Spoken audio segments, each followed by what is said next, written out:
Hello, and welcome to a surprise episode of Arts and Crafts with your favorite accountant in the middle of tax season. Today we're going to learn how to make a DIY mask for your healthcare heroes. This mask is not a substitute for the N95 mask, which is one of these little guys. It is used, and we have it in our house, not because we're hoarding, but because James has weird hobbies. This mask doesn't fully substitute that, but it is meant to be something that is better than nothing because there's already a shortage of these kind of masks. So, these are the materials and a very quick summary of what you have to do to make this mask, and then an overview of what this mask is.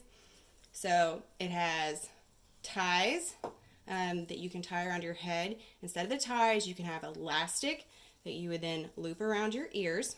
And then it also has a pouch for you to put a filter inside.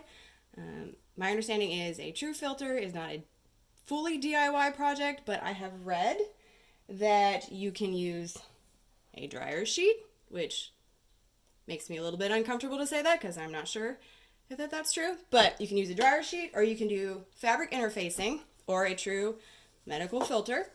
And then it also has a wire built into the top so that you can shape this to your nose and it'll provide better protection of your face. The components of the mask are a 7.5 by 9 inch sheet. We're using pillowcase fabric. And then a 6.5 by 9 inch rectangle, and we're just using regular cotton fabric that I had laying around the house because I'm crafty and I like Christmas. And then for the ties or the elastic wrapping to attach it to your face, we have a little bit of elastic. We don't have very much of this, so most of my masks don't have this in it. We've got some ribbon, we've got some yarn. Again, just stuff we had laying around the house because this is better than nothing. And then for the wire nose piece, we have a couple different kinds of wire that I've used. There was this kind of skinny wire that is flexible, and James had it in the basement. And then there's this thing, which is my favorite, and it is strips of aluminum flashing, and I like it because it's flat and it's easy to move around and sew into the fabric, but this isn't a requirement. Whatever you got is better than nothing. All right, first we're going to take our liner fabric, the 7.5 by 9, and we are going to cut it in half. And then we are going to iron like this. And then we are going to sew those so they're secure. So it'll look like this. And then we are going to sew these two pieces together. So the nice side facing the nice side. We're going to sew those. So you can see I've pinned it. So you're going to start sewing from here to here and here to here. And that's going to leave you the little pocket so that you can put in your filter. And when you're done with that, it's going to look like this. Okay? And then you're going to iron all of this so it's flat and ready to attach to your main piece of cotton. Okay, now you are going to take your outer fabric and your liner fabric, and you're going to put them pretty sides facing each other. So nice side, facing each other. And then you're going to attach your ties to the fabric. So you can see I've started to do this here. You're going to attach them all in the corners. For this one, I'm using yarn because I have a lot of that. I don't think yarn is going to be the most secure thing that's going to hold up as long as other materials, but that's what I have the most of. So I've tied some knots at the end of these in each corner because I think that'll provide a little bit more security when it is washed. If you were to use elastic, what you would do instead of in the corners of yarn, you would take your elastic, you would attach it in the corner, and then you would form your loop and you would pin it here in this corner, and that way you would have your loop that is going to eventually wrap around your ears. So once you have the whole thing pinned together, you're going to have your ties in here, which is a little bit of a pain. if you're having trouble keeping the ties inside it so that you don't accidentally sew them to the edges, you can pin some more. You can pull the ties out so that you can keep tabs on them if you want.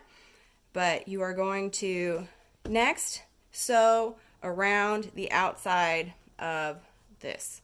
So it will look like that once you've sewed the whole thing.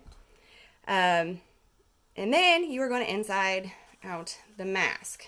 So you got your ties, you got your pouch. It's going to look like this. Maybe. So you're insiding it out. Like so. Doesn't have to be perfect. Again, these are just making the best of what we have. This one's a little funky in the corner, but it'll still work. And then what you're going to do is you're going to iron and flatten this whole thing so it's pretty stable, because you're going to have to make pleats next. So we'll do that real fast and we'll go from there. All right, so now we have our ironed mask and we're going to start to make the pleats. And there's not really an exact science to this, but you are going to fold it. I like to make 3 pleats on mine, and then you're going to pin it. And then after each fold, you're going to iron it so that it stays in place. And once you're done with that, it should look like this. So you can see I've got nice iron seams or pleats, and then I pin the corners. And then you're going to sew around the entire outside to hold everything in place. So that will look like this when you're done. So you can see I've sewn around the whole thing. I had to re-sew this part because it wasn't very secure. So you might have to do that. Again, these don't have to be perfect. This is just a better than nothing solution. So then you are going to take your wire and you're going to put it in through the pouch hole, and you are going to pin it in place at the top so that you can sew it in place. Once you've done that, it's going to look like this. I like to use white fabric because I can see my wire through it, so that way when I sew, I'm not accidentally sewing over the wire and breaking my needle. So I've pinned around the edges so I can kind of see what I need to sew around. And then once you're done sewing the wire in place, you'll be able to see there's my wire sewn. It's secure. It should be able to go through the wash and not fall apart. So that is how you make the mask.